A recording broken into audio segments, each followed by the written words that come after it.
इनको ही हम बोलते हैं संधि स्वर। बताइए क्या बोलते हैं हम इनको? संधि स्वर बोलते हैं इनको सूत्रों को संधि स्वर क्यों बोलते हैं? क्योंकि इनसे संधियों का निर्माण होता है। आगे हम संधियां पढ़ेंगे ना, तो संधियों का शुरुआती निर्माण हमारे को यहीं से देखने को मिलता है। तो अब देखो संधि कितने प्रकार की होती है, संधि क्या होती है और संधि कितने प्रकार की होती है। संधि जो है ना, ये संधि 3 प्रकार की होती है। 3 प्रकार कौन कौन से संधि के? एक तो है स्वर संधि, स्वर के अलावा व्यंजन संधि, स्वर संधि, व्यंजन संधि और विसर्ग संधि। तो ये संधियों के कितने प्रकार हो गए? 3 प्रकार हो गए। हमारे को पढ़ना, आप पढ़ क्या रहे हैं? हम स्वर पढ़ रहे हैं, तो स्वर संधि में स्वर ही चलेंगे ना। तो बताइए स्वर संधि कितने प्रकार की होती है? अब हम स्वर संधियों को पढ़ेंगे, वो थोड़ा सा ऊपर। स्वर संधि जो है ये 5 प्रकार की है। बताइए स्वर संधि कितने प्रकार की है? स्वर संधि है 5 प्रकार की। सबसे पहली जो संधि है उसको हम बोलते हैं क्या? दीर्घ संधि। बताइए क्या, कौन सी संधि है? दीर्घ संधि। फिर जो है ये गुण संधि, गुण संधि के अलावा फिर है वर्धी संधि। वर्धी संधि के अलावा चौथी जो संधि है उसको बोलते हैं यण संधि, और यण के अलावा जो 5वीं संधि है उसको बोलते हैं अयादी संधि। तो ये जो है कितने प्रकार हो गए इसके? 5 प्रकार। अब हम स्वरों को, जो संधि स्वर बोला है ना अभी मैंने बोला है, संधि स्वर बोला है अभी मैंने इनको, तो इन संधि स्वरों में 3 संधियों को कवर कर देंगे, दीर्घ संधि, गुण संधि और वर्धी संधि। अभी मैं आपको यहाँ करके दिखाऊंगा दीर्घ संधि, गुण संधि और वर्धी संधि। ये संधि स्वर इसलिए इनको बोला जाता है संधि स्वर, ठीक है। तो अभी मैं आपको करके दिखाऊंगा। अभी फिर संधियां जब चलेंगे ना, मैन संधियां, वहां पर आपको फिर निचोड़ निकाल के दूंगा मैं। गुड़ की डली है ना, गुड़ की डली जो पेड़ के नीचे जो जड़ होती है, उनके अंदर जो गुड़ होता है, गुड़ के अंदर जो लपटी लगी होती है ना, उनको निकाल के दूंगा। फिर आप ये कहेंगे कि अरे ये पर्सन आ गया, ये पर्सन आ गया, ऐसे निकाल के दूंगा मैं आपको। तो सब्सक्राइब कर लेना चैनल को, वरना रह जाओगे फिर वो डली लेने के लिए। तो फिर देखो, फिर समझ लेते हैं इनको, संधियों को, संधि स्वर को। तो संधि स्वर को हम समझ लेते हैं, वरना फिर आप पीछे रह जाओगे, आपको फिर प्रश्न उत्तर नहीं आएंगे। मैं समझा देता हूँ आपको। यहाँ पर मैं आपको बताऊं, जैसे 7 थे ना, आ, बड़ी ई, बड़ा ऊ और ए, बड़ा ए, ओ, राऊ और आऊ। देखो इन 3 को अगर हम बात करें ना, इन 3 को, ये 3 का निर्माण कैसे होगा? निर्माण होगा इनका दीर्घ स्वर। इनको हम क्या बोलेंगे? दीर्घ स्वर। ये दीर्घ, चलो छोड़ो। आक का अगर निर्माण करना चाहें तो आक का निर्माण क्या होगा? ए प्लस ए बराबर क्या होगा? आ। फिर ई का निर्माण करना चाहें तो छोटी ई प्लस छोटी ई बराबर क्या होगा? बड़ी ई। फिर छोटा ऊ प्लस छोटा ऊ बराबर क्या होगा? बड़ा ऊ। तो ये 3 जो है ना, 3, इनको हम बोलते हैं क्या? दीर्घ स्वर। ये होते हैं दीर्घ स्वर। इन्हीं को दीर्घ स्वरों को हम बोलते हैं सजातीय स्वर। बताइए क्या बोलते हैं इनको? सजातीय स्वर। इन्हीं को हम बोलते हैं गुरु स्वर। बताइए क्या बोलते हैं हम इनको? गुरु स्वर बोलते हैं। और ये जो है, इन तीनों में ही दीर्घ संधि निकलती है। कौन सी संधि निकलेगी? इनको ही हम बोलते हैं दीर्घ संधि। और ये पहली संधि है जहां से दीर्घ संधि निकलती है। दीर्घ संधि की परिभाषा क्या है? परिभाषा मैं आपको यहाँ पर लिख देता हूँ, फिर आपको समझाता हूँ। देखो, मेल से कौन सा स्वर बनेगा? दीर्घ स्वर बनेगा। तो ये दीर्घ स्वर ही बनेगा, या तो 2 बराबर के लघु हो जाए, यानी कि 2 छोटे ही हो, या फिर 2 बड़े हो जाए, तो भी क्या ही बनेगा? दीर्घ ही बनेगा। अगर इसकी जगह आ और आ को जोड़ेंगे तो भी क्या बनेगा? आ बनेगा। बड़ी ई और बड़ी ई जोड़ेंगे तो भी बड़ी ई बनेगी, या तो छोटी जोड़ दिया या छोटी जोड़ दिया तो भी बड़ी बनेगी। छोटा ऊ और छोटा ऊ जोड़ा तो भी बड़ा बना, और बड़ा ऊ जोड़ा तो भी बड़ा यू बनेगा। इसलिए दो समान लघु और दीर्घ स्वरों के मेल आपस में मेल मिलाप करके इनको दीर्घ स्वर इनका निर्माण हो जाता है। किनका? दीर्घ स्वरों का निर्माण हो जाता है, इसलिए इसको क्या बोलते हैं? दीर्घ संधि बोलते हैं। इसका उदाहरण अगर मैं आपको दे करके समझाऊं तो वो आएगा कौन सा? प्रेरणास्पद। बताइए क्या आ जाएगा? प्रेरणास्पद। अब इसका संधि विच्छेद में करूंगा ना तो बताओ क्या आएगा? प्रेरणा आ जाएगा, तो प्रेरणा।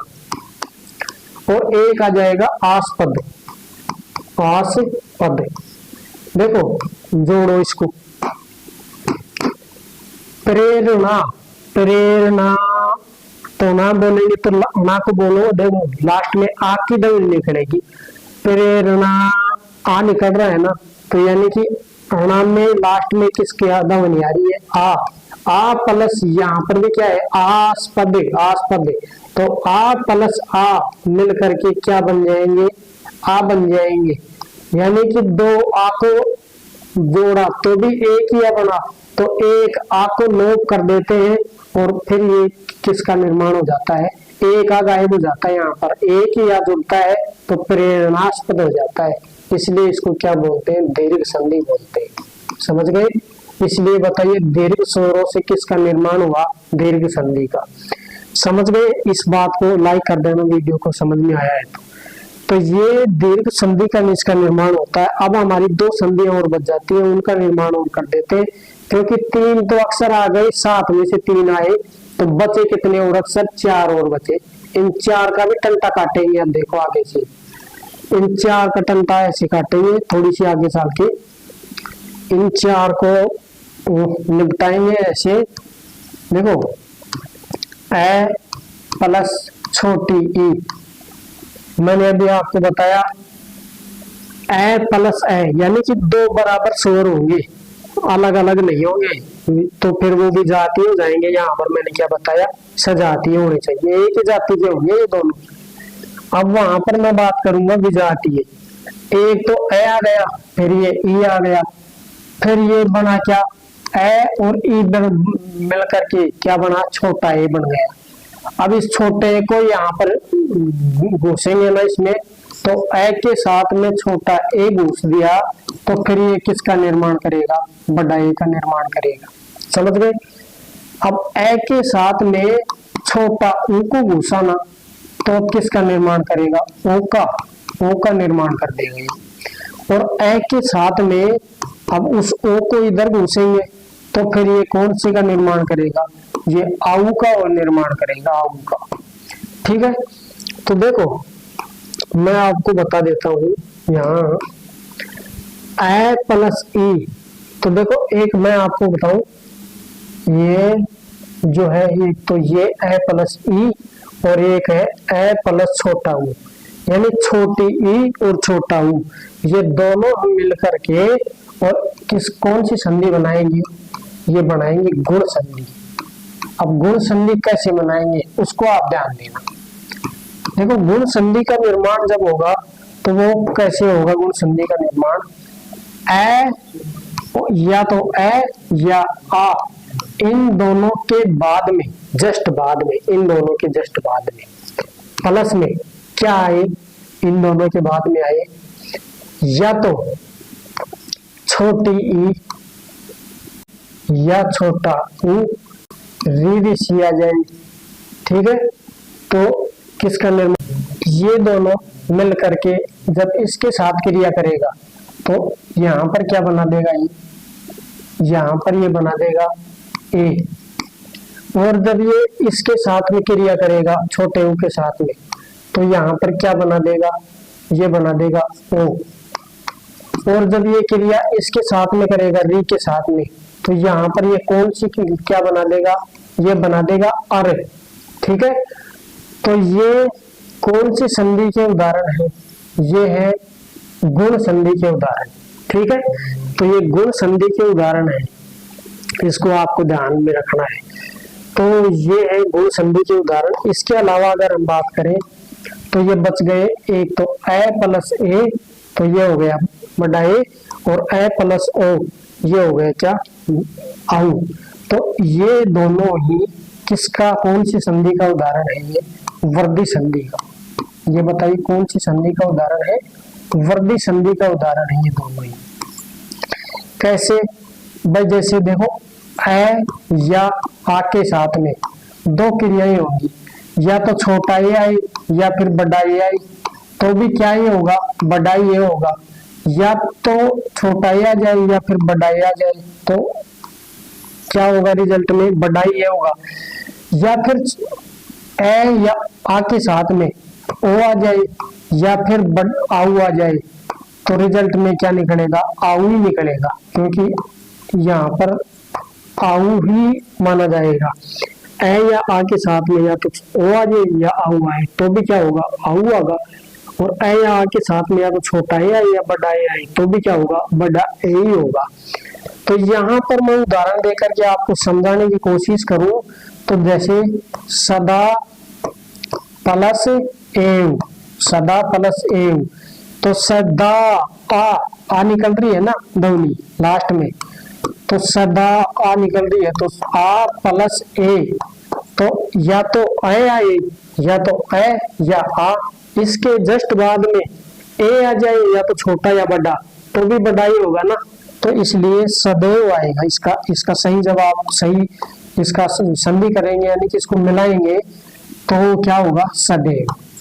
यानी कि दे जो है ना, इसके डबल मात्रा लग जाएगी, ये बड़ा हो जाएगा। ये किसका उदाहरण है? ये वर्दी संधि का उदाहरण है। इसीलिए गुण संधि की अगर बात करें, तो गुण संधि की अगर बात करें, तो इसकी अगर बात करें तो ये भी क्या होगा? जैसे देवेंद्र, यहाँ पर क्या होगा? देवेंद्र। तो देवेंद्र में जैसे देव, ये अलग कलर से लिखता हूँ, लास्ट है ये देव प्लस इंद्र, तो देव ए आ रहा है ना यहाँ ए, और इधर क्या है? ई है, तो ए या आ के बाद में ई आ जाए तो क्या हो जाएगा? ए होगा। तो ए होगा तो ए की ध्वनि निकलेगी, ए और ई दोनों जुड़ रहे हैं ना, तो दोनों जुड़ रहे हैं, तो यहाँ पर ए और ई का क्या बन जाएगा? ए बन जाएगा।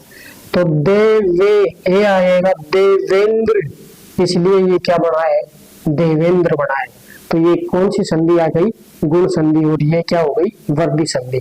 तो बताइए, स्वरों से 3 संधियों का